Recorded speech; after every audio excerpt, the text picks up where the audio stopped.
Hi, I'm Chris, and this is my electronic resource kit. So, problem posing education is a term coined by Paulo Freire in his book Pedagogy of the Oppressed. What this means is instead of just accepting every bit of information as knowledge, students are to critically think for themselves and question every material that is being taught. So, it supports in the social development because the class and students are actively engaging in discussions and trying to find a solution to a problem. People with different backgrounds, their social background, their racial background, economic background, whatever it may be, they also bring a very unique experience to the table as well. And it helps with their intellectual development because students are always learning. They're finding something new that they're learning every day as a result from the class discussions as well. And emotionally, students may find that their subjective contributions may not always be agreed upon, and they may feel angry because they may have been misinterpreted or misunderstood. And situations like these is how students learn and grow from them. So this image is a really good summary on what mindfulness is really all about. Sometimes when you get lost into your own thoughts, you get too caught up in your own thoughts and you're not really living in the moment, which can interfere in a lot of things, such as student learning. So emotionally, I think mindfulness is really good. As you can see, there's a study that shows that there's third, fourth, fifth grades that are practicing mindfulness and their attitudes suddenly changed, their anxiety reduced, they were more relaxed, and this is very good as a development for students because especially some when during very busy periods of the year they go through a lot of stress, and it's very good for reducing that stress and also controlling managing their emotions in the future if something else occurs, um, if stress occurs the same way again. So it's very also good for social qualities because when you're being mindful, you're being very in the present, so you're not letting your thoughts obstruct your opinions, and so it's easier to interact with others. You're not letting your ego get in the way of, um, your judgment of others, and it's also very good because when you're being in the present, you're retaining focus. You're there, and you're not thinking about anything else but engaging in what you're doing at the moment. So when students are engaging in their learning, they're making learning more meaningful. They're retaining the information, and as a result, this can improve in their intellectual capability. And even people who or students that suffer from ADHD. And there's also been evidence where it helps with their heart rate and blood pressure, and also lowers the risk of cardiovascular disease. Okay, so I used this image as a good example of what a growth mindset is really all about. So when students adopt this sort of mindset, they view mistakes as just a learning process.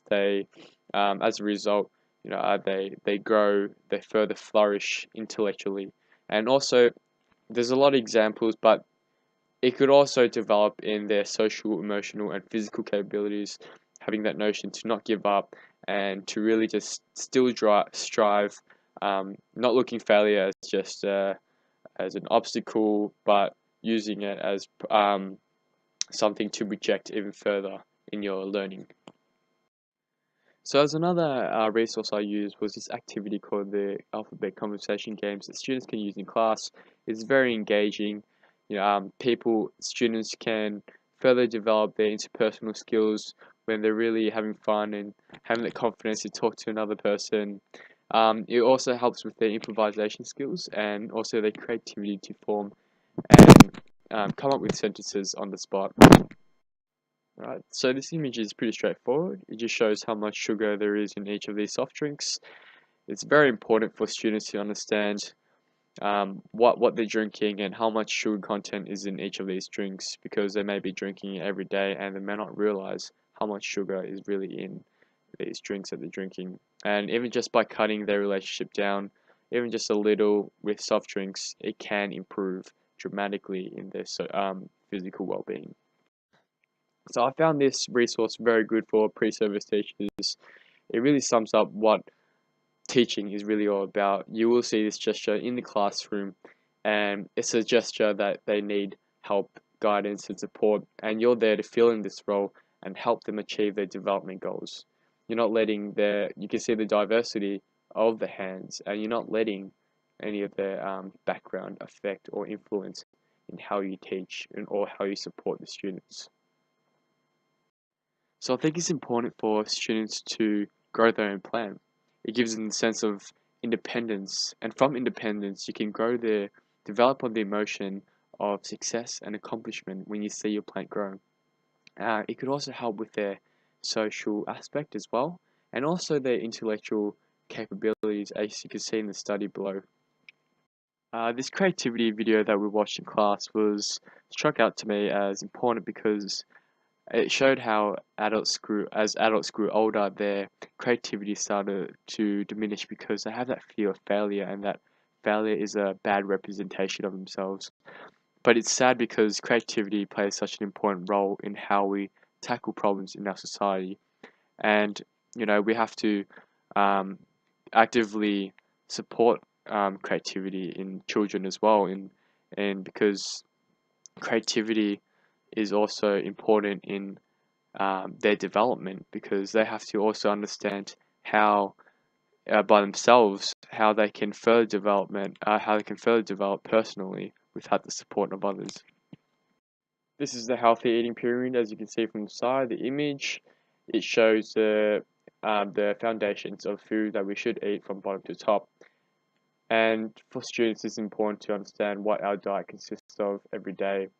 And by implementing this diet, it could help with them as a physical development.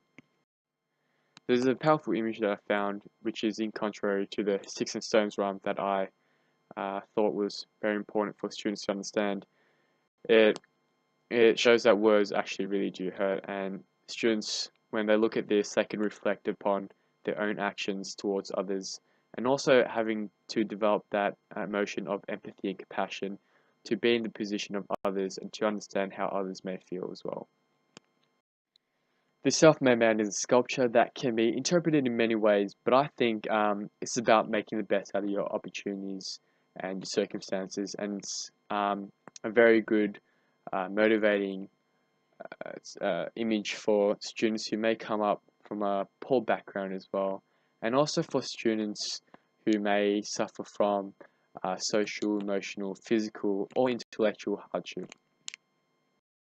So these are Angola students that you can see that are very in devastating situation, but the important thing is that they're still students that are willing to learn, and having students see this image, they can reflect upon their own situation and have that sense of gratitude and appreciation for where they really are, and making the best out of their time that they've got and the opportunity that they have as well is a very good trait to have.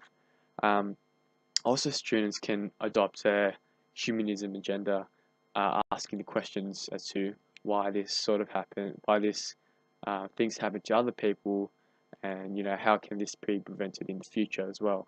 So it's very good to look out for students.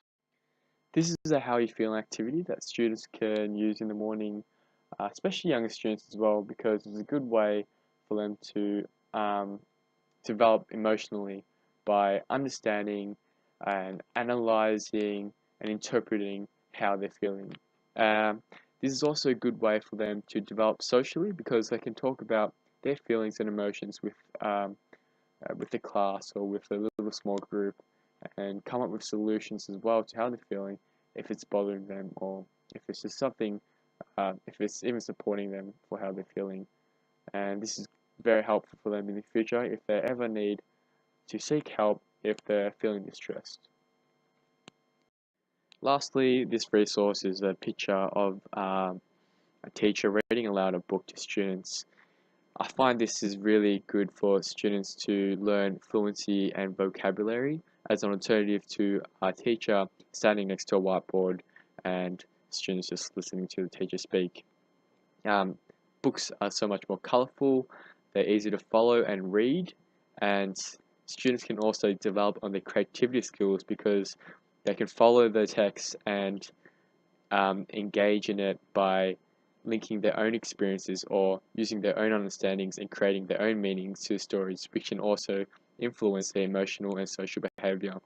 And also as a focus in their physical development, students can bring fruits to classroom so they can just eat while they just listen to the teacher speak. These are just my references. Thank you for listening to my resource kit.